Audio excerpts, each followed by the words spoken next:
Yang sama-sama kita hormati, Pak Direktur. Pada pertemuan Forum Direktur Pasca Sarjana Fordipas ke-8 Perguruan Tinggi Islam Negeri se-Indonesia yang digelar IAIN Palangkaraya, Ketua Fordipas Profesor Ahmad Rafiq mengatakan bahwa kegiatan ini sebagai bentuk penyamaan persepsi agar bersinergi berkaitan kebijakan Kemenak dalam pengembangan pasca sarjana, strategi kebijakan mutu pasca sarjana di era global, indeks kemampuan akademik pasca sarjana. Juga ada diskusi usulan beberapa direktur terkait problematika pada bendahara pembantu pengeluaran BPP di pasca sarjana. Dalam kegiatan Semiloka Nasional kali ini juga terungkap bahwa mengenai perubahan status IAIN menjadi UIN, ditanggapi pula oleh Ketua Fordipas bahwa upaya Institut Agama Islam Negeri Palangkaraya untuk alih status Badan Hukum Perguruan Tinggi semakin mendapatkan jalan. Standarisasi dan beberapa langkah sudah diambil oleh Pak Direktur. Kita harapkan SOTK itu nanti sama antara UIN dengan IAIN. Jadi yang setahun itu kita berharap semua bisa diarahkan kepada IAIN lah minimal gitu. Sehingga ini bisa dibuat dari atas. Nah, nanti yang masih setahun itu untuk bisa transformasi yang mengikuti SOTK yang ada itu gitu. Nah, termasuk yang kaitannya dengan Direktur Pasca itu yang selama ini kan namanya saja masih beda-beda. Ada yang program pasca sarjana, kalau program itu kan seakan-akan ini masih temporer. Tapi kalau sudah menjadi pasca sarjana, berarti ini sudah baku kan gitu. Kemudian ada yang pakai sekolah pasca sarjana itu. Ini kita harapkan ke depannya itu ya tadi SOTK-nya SOTK model UIN dan model IAIN. Sekarang kan ada 17 universitas. Kemudian 38 IAIN, artinya kan persentasenya masih relatif jauh.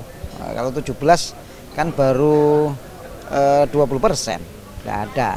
Jadi kan memang perlu penambahan bentuk, dan salah satu yang potensial untuk itu adalah beberapa perguruan tinggi, salah satunya adalah Palangkaraya. Satu alasan yang pertama adalah kalau ditinjau dari aspek kewilayahan, ya kita punya satu provinsi satu universitas, tentu Palangkaraya kan menjadi yang terkuat ya.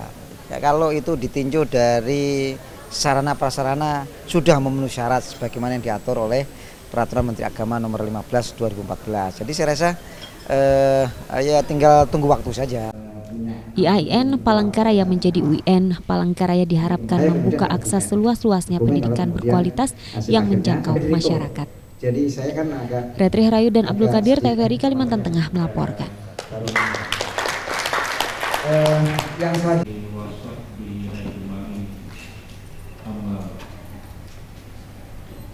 yang berbahagia ini, marilah kita sama-sama. Mungkin ada Bapak Ibu yang belum pernah ke Palangkaraya.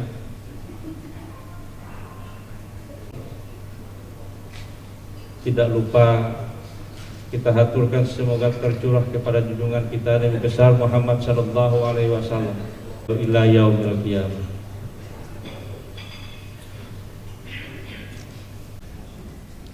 Mulai pada malam hari ini yang dari Palangkaraya nomor 13 tahun 2017, mulai dari tanggal 3 sampai tanggal 5 Mei 2017 di Hotel Aquarius ini. Kemudian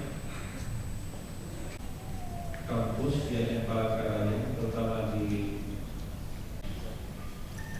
yang menghadiri ini mungkin tidak semua direktur dan juga dosen-dosen, karena mengingat agar IAIN juga berjalan. Kami sudah menyiapkan peserta yang akan menghadiri sesi terbaik. Kita tampilkan bagaimana disertasi terbaik. Jumlah peserta sampai pada malam hari ini 4 dengan sajian. Kemudian juga yang sama-sama kita hormati, Pak Direktur PT KAI. Pak Rektor, ini ada calon gubernur yang tingkat elektabilitasnya sangat tinggi. Cuman saya masih meragukan apakah nanti berani maju apa tidak nih dari Riau. Kalau potongan ada, tapi nggak tahu jahitannya. atau dianggap sebagai persoalan yang memang di internal kita atau di lingkungan pasca sarjana kita ini masih menjadi ganjalan. Yang pertama, kemarin baru saja ada pertemuan yang membahas tentang beasiswa program 5.000 doktor itu. Ini masing-masing dari pasca sarjana ini menyimpan permasalahan. Yang pertama terkait diskriminasi, tetapi selama 3 tahun tinggi swasta. Jika waktu itu dimunculkan usulan ada langkah atau input yang masuk, sehingga anggaran pertama boleh pada. Jadi nggak tahu apakah ada bantuan khusus dari Pak. Kalau semua mahasiswa pada nanti rame-rame itu kembali ke sana juga boleh. Berdasarkan terutama seperti kewenangan untuk tidak mengatakan menjadikan begitu, nanti distribusi dan 12 mahasiswa karena peminat yang mukhalaf di negeri, sehingga target penyelenggara program beasiswa dalam Pak Direktur dari yang direncanakan semula. Oleh karena itu pakai kuota bisa dihitung dengan tinggi yang sudah sangat senior seperti UIN Jakarta, UIN Jogja. Ini ada yang hanya 30 km, 40 km, 50 km juga dapat mahasiswa.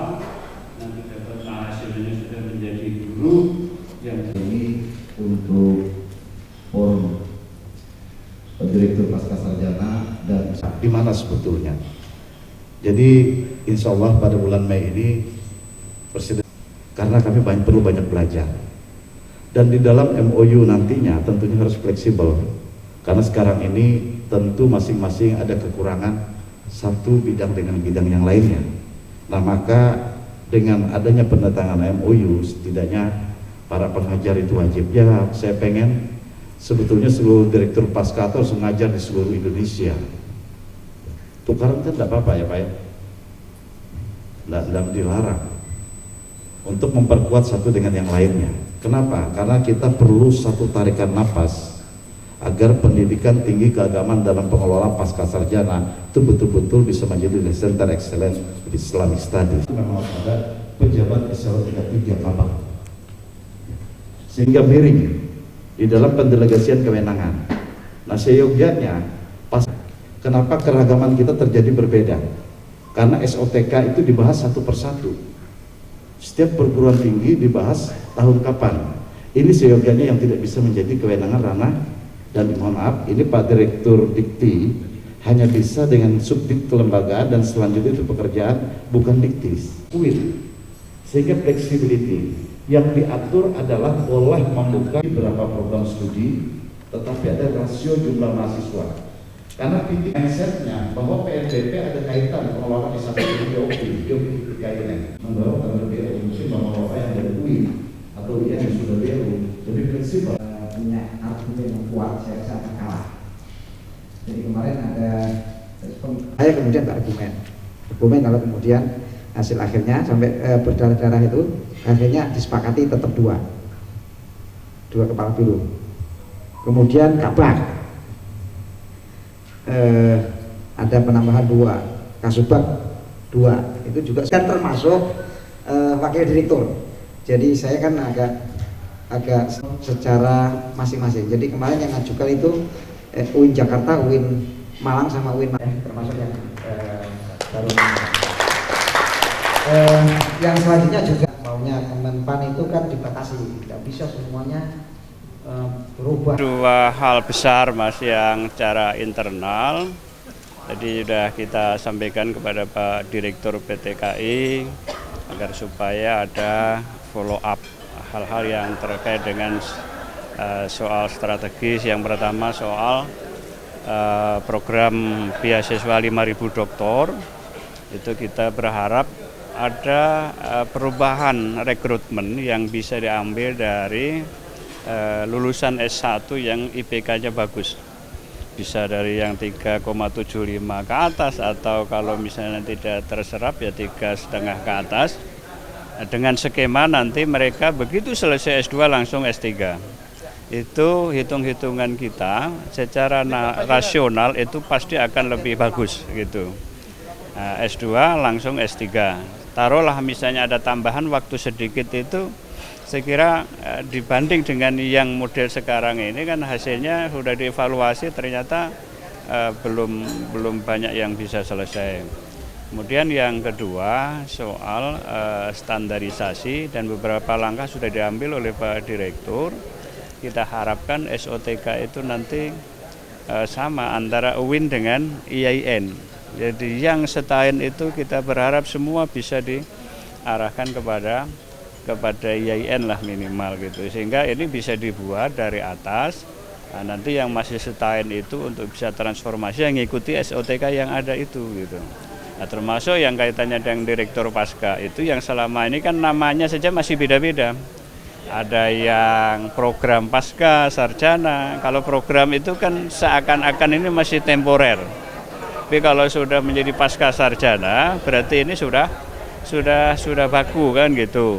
Kemudian ada yang pakai sekolah pasca sarjana itu. Ini kita harapkan ke depannya itu ya tadi SOTK-nya SOTK model UIN dan model IAIN gitu. Nah, kemudian yang ketiga ini kaitannya dengan soal standarisasi tarif.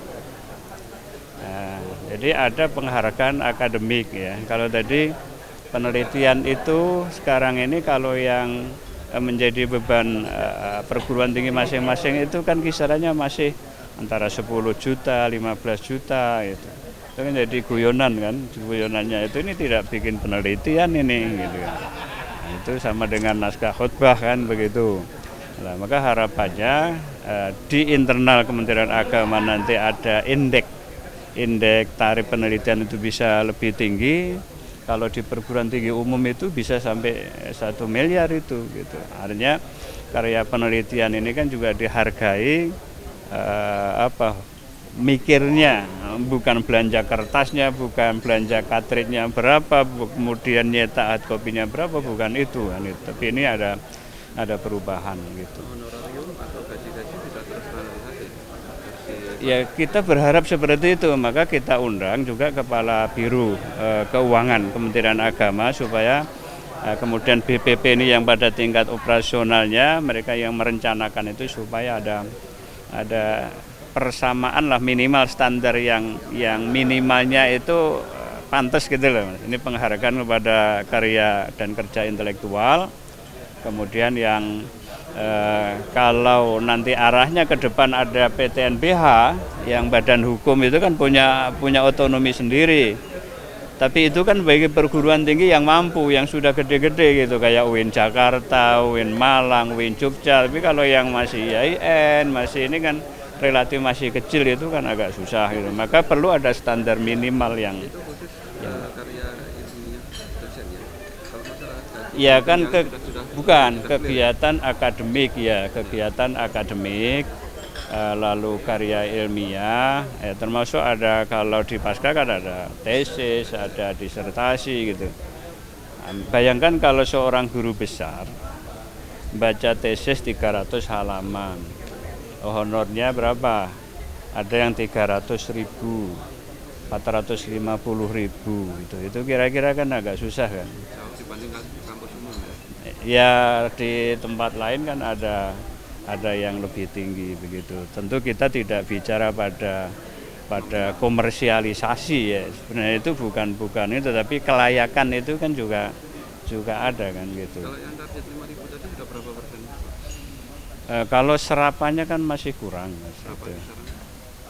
Ya tentu ini wilayahnya wilayahnya Kementerian Agama gitu. Jadi tetapi evaluasi selama 3 tahun itu kita anggap belum sesuai dengan yang diharapkan. Karena itu kami mengusulkan bisa direkrut dari fresh graduate yang IPK-nya bagus gitu loh, yang 3,75 ke atas. Kan banyak gitu. Dan ini kami sudah coba kalau di UIN Semarang itu, di UIN Wali Songo Semarang, mereka yang langsung masuk daftar pasca sarjana itu yang memang dikasih beasiswa. Meskipun beasiswa itu hanya sekedar SPP gitu, living cost masih di mereka sendiri, tapi mereka masuk gitu loh. Apalagi ini kalau mereka ditawari bukan hanya tuition fee tapi juga sekaligus dengan living cost-nya itu. Iya kan sebenarnya kita punya grand design untuk pengembangan PT KIN. Salah satunya ya bagaimana kita mencoba untuk mentransformasikan kelembagaan yang setahun menjadi IAIN, yang IAIN menjadi universitas, tentu dengan proporsi yang seimbang. Taruhlah misalkan 40% dari PT KIN itu bentuknya universitas, yang 50% bentuknya institut, lalu yang lainnya adalah sekolah tinggi. Yaitu kan bagian dari sebuah grand design yang kita susun untuk ke depan. Nah sekarang kan ada 17 universitas, kemudian 38 IAIN, artinya kan persentasenya masih relatif jauh. Kalau 17 kan baru 20%, nggak ada. Jadi kan memang perlu penambahan bentuk, dan salah satu yang potensial untuk itu adalah beberapa perguruan tinggi, salah satunya adalah Palangkaraya. Satu alasan yang pertama adalah kalau ditinjau dari aspek kewilayahan, ya kita punya satu provinsi satu universitas, tentu Palangkaraya kan menjadi yang terkuat. Ya, kalau itu ditinjau dari sarana prasarana sudah memenuhi syarat sebagaimana yang diatur oleh Peraturan Menteri Agama Nomor 15 2014. Jadi saya rasa ya tinggal tunggu waktu saja. Kan ada proses tahapan yang harus dilalui, pengajuan proposal, kemudian presentasi dinilai oleh tim penilai, kemudian diajukan ke Kementerian PAN RB. Di situ kita presentasi juga dengan dinilai. Kalau itu sudah clear, oke, berarti tinggal